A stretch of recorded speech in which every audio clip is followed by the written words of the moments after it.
Republican nominee for president, Donald Trump. Mr. Trump, good to see you, sir. Thank you, Sean.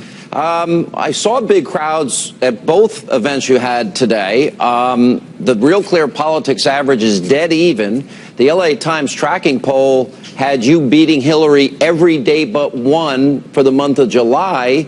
I'm sure you're probably mad about that one day if I know you, and if I know you well.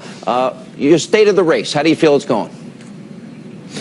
Well, I feel really good. I'm in Harrisburg, Pennsylvania right now, and we have thousands of people outside. They can't even get them in. We have a big venue. There are 2 rooms that are full, and we must have 13,000 people, maybe more than that. And I'm going to go, as soon as I'm finished with you, I'm going to go outside, plunge into the group, and say hello to them. But we have thousands of people that won't be able to get in tonight. So there's something going on. And Hillary was here recently, and she had almost nobody. So I think that's a good sign. I don't know what it means, but I think it's a good sign.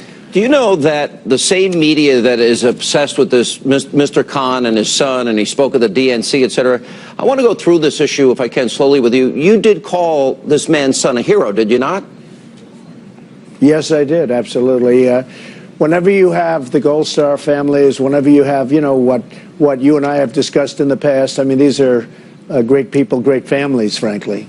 When you talk about refugees or illegal immigration, you're not talking about people like the Khans. For example, James Clapper, our National Director of Intelligence, our CIA Director, our FBI Director, Assistant FBI Director, our Chairman of the House Homeland Security Committee, and even General John Allen, Obama's Special Envoy to defeat ISIS, they have all warned us that the refugees that Obama is taking in, and Hillary wants a 550% increase, that refugee population will be infiltrated. So are you clear that you are not talking about the Khans? You are talking about what these people are saying? No, I'm not talking about the Khans. I'm not talking about a lot of people. I'm talking about people coming over here from Syria that aren't properly vetted. They're in the migration. Nobody knows if they're ISIS. They don't know who they are. They're being put all over the country. Hillary wants a 550% increase over what Obama's bringing in. Obama's bringing them in by the thousands, and she wants to bring them in 550% more. I think it's insane. Now, I also think that what we should do is build safe zones over in Syria, have the Gulf states pay for it. They've got plenty of money. They're not doing their job right now. They've got a lot of money, and we'll run it or manage it or do whatever you want. But absolutely, I mean, we can't let more people come in. You look at what happened with San Bernardino and all of the different Orlando, and then you go over to Nice and, you know, what's just happened. I mean, we can't do this. There's something going on, and it's bad. So it's really bad. I think this country can't be in the same position as France. So you look at what's going on in France, it's insane. And we don't want to be in the same position as France and Germany, which is now crime-ridden. You take a look at what's going on in Germany with all of the, you know, the migrants that came in. And we can't do that, Sean. We have to get back to rebuilding our country, rebuild our infrastructure, create jobs, take jobs away from Mexico and all these countries that are taking our jobs. That's why in Harrisburg today I have this massive group of people, because they want their jobs back. I flew over Harrisburg, Pennsylvania, and you look at all the empty factories from years gone by where they used to be just flourishing, and now they're all gone. You know, ISIS is involved in an attack every 84 hours. That came out last week. We know in the U.S. from our FBI director that all 50 states, there's over 1,000 ISIS investigations going on in the country. It sounds like the media wants one narrative. You're talking about protecting the homeland. And I want to ask, why do you think Mr. Khan is going after you when you talk about specifically people coming from countries that practice Sharia, which discriminate against Christians and Jews and women and gays and lesbians, and whose values under Sharia are the antithesis of our constitutional values, and Hillary voted for the war and voted to pull out early? Why do you think you're being targeted? Well, I have no idea, but I watched him at the Democratic National Convention, and he was really going after me. There's no question about it. And I watched, and it's fine. I mean, I guess it's part of my life. I can say this, if I was president, because his son died 12 years ago, if I were president, his son wouldn't have died because I wouldn't have been in the war. if I was president back then, there would have been no war for Iraq. I can tell you that, because I think it's ridiculous, the whole thing. And to be in that war was, as you know, ever since I've known you, I've been against that war. And you wouldn't have been in the war. And you were also against pulling out early. You said once we were there, we had to finish the job. That is, by the way, that's true. They pulled out and they lost it, and they gave it up to ISIS, and they gave it up to a lot of other people.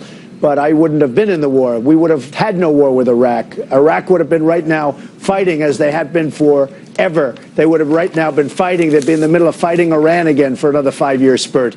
And they'd be moving nowhere. They'd be fighting each other, moving nowhere. I was watching you with George Stephanopoulos, and by the way, George Stephanopoulos worked for the Clintons. George Stephanopoulos donated to the Clinton Foundation.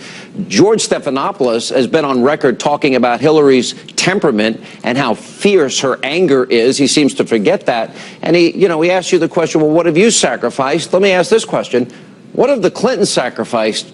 If we're going to ask everybody that question, do you know what, have they sacrificed or have they enriched themselves? Well, they haven't sacrificed very much, but, they've worked hard. I talked about what I did. And by the way, I thought that George Stephanopoulos gave a fair interview. I didn't see anything wrong with the interview.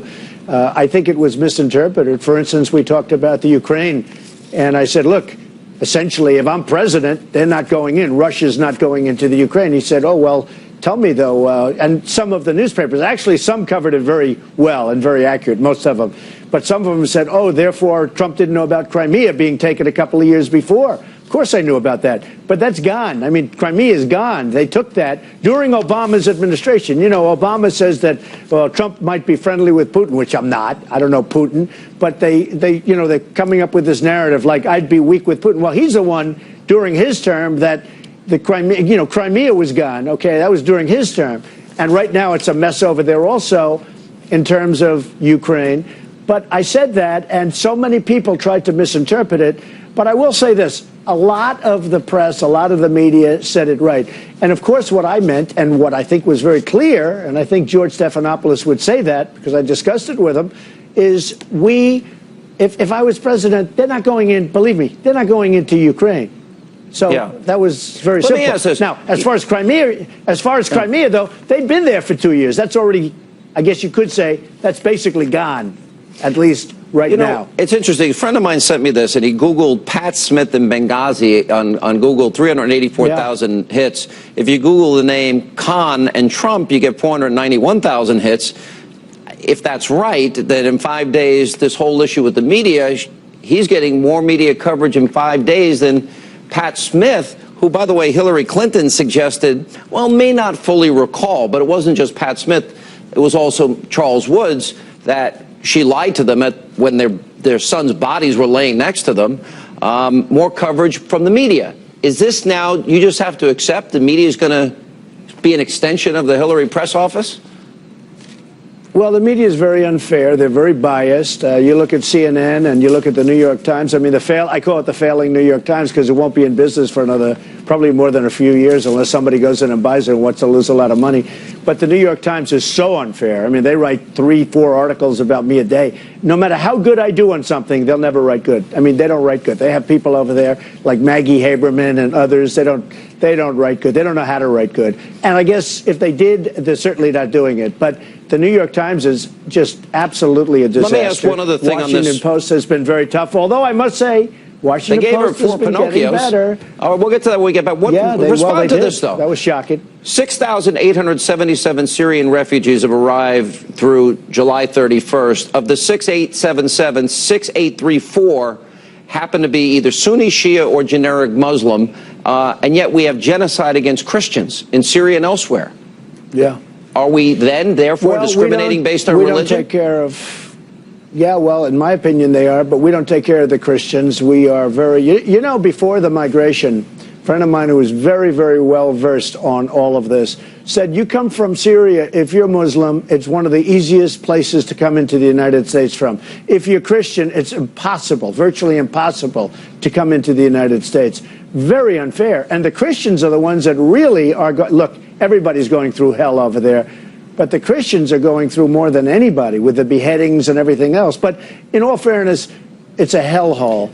All right, but I will say, if you're Christian, if you're Christian, it was very, very hard to get into this country. We'll take a break. We'll have more Donald Trump right after this. Plus, tonight, and welcome back to Hannity as we continue with 2016 Republican presidential nominee Donald Trump.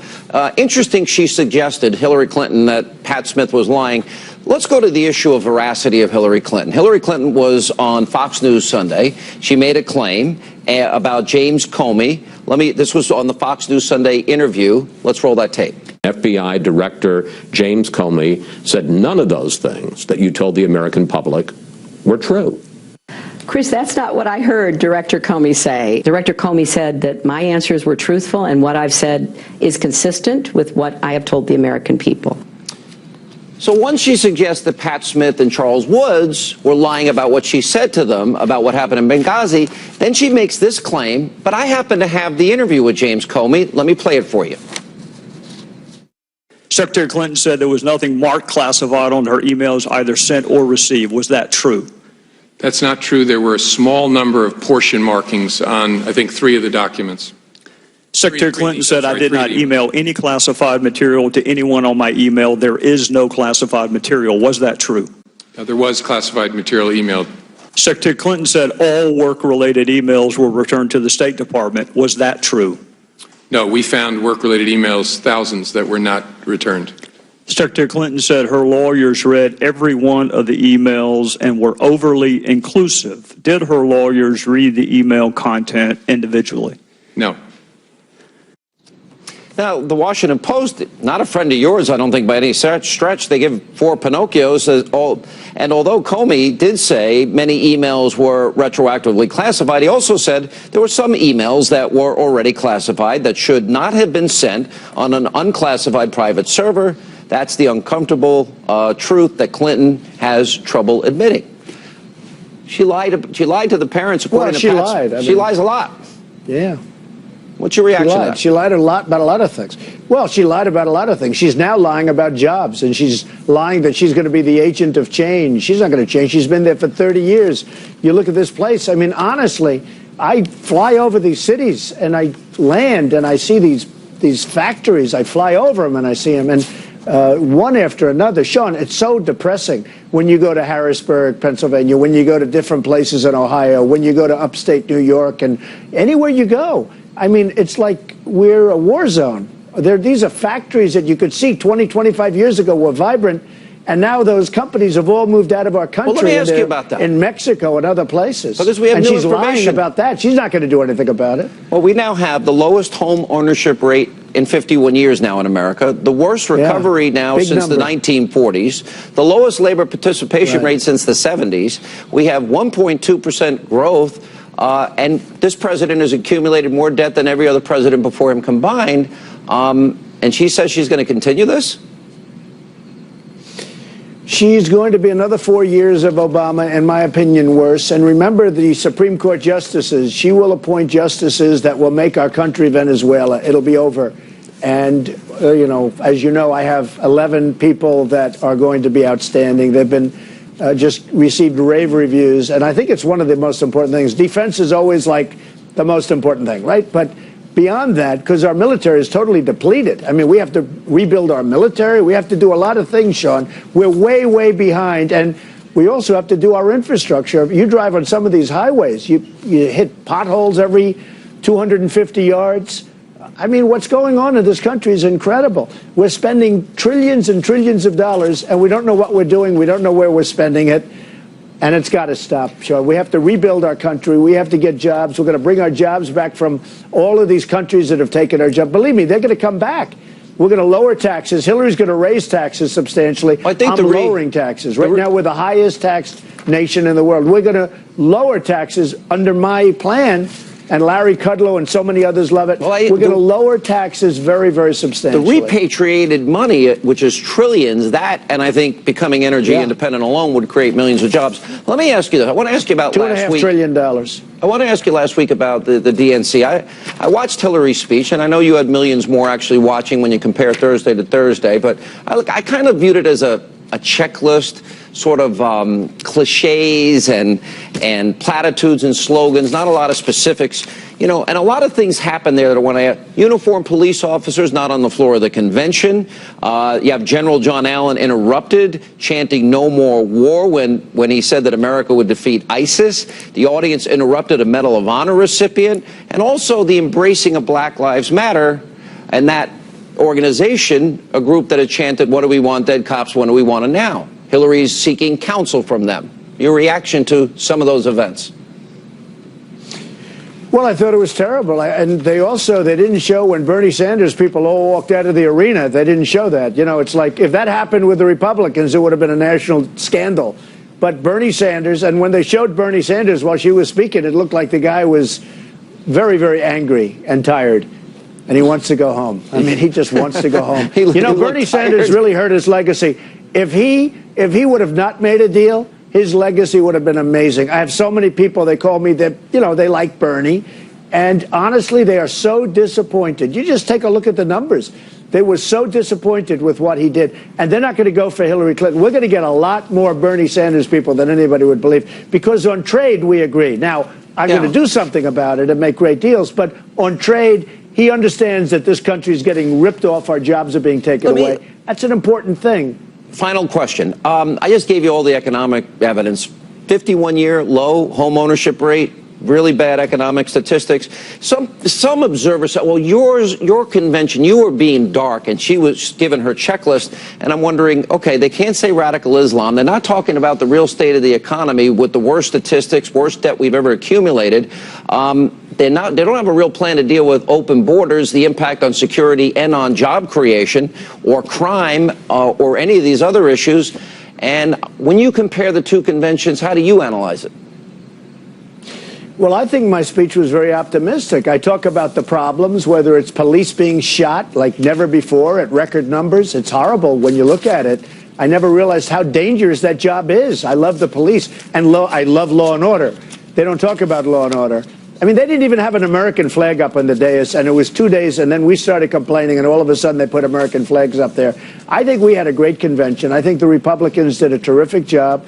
As you know, millions more watched the final night, my speech, than their night. I just think we had a great convention. And, last question. You know, you hear all these platitudes. It's ridiculous for the other one. Go ahead. You said in a speech today you're afraid this election is going to be rigged. Explain. Yeah. Well, I've been hearing about it for a long time, and I know last time you had precincts where there were practically nobody voting for the Republican, and I think that's wrong. I think that was unfair, frankly, to Mitt Romney. You had areas where a lot of people were curious, how is that possible? And I've been hearing about it for a long time, and I just hope that I hope the Republicans get out there and watch very closely, because I think we're going to win this election. But if it's rigged, like anything else, look, it was rigged, I thought, a little bit for me, and we won in landslides. I think it was rigged against Bernie Sanders with his super delegates nonsense. Absolutely. Well, we know it was rigged the guy now. We never have the had a chance. And I'm telling you, November 8th, we better be careful, because that election's going to be rigged. And I hope the Republicans are watching closely, or it's going to be taken away from us. All right, Mr. Trump, thank you so much for being with us. We appreciate it. All right, and coming up.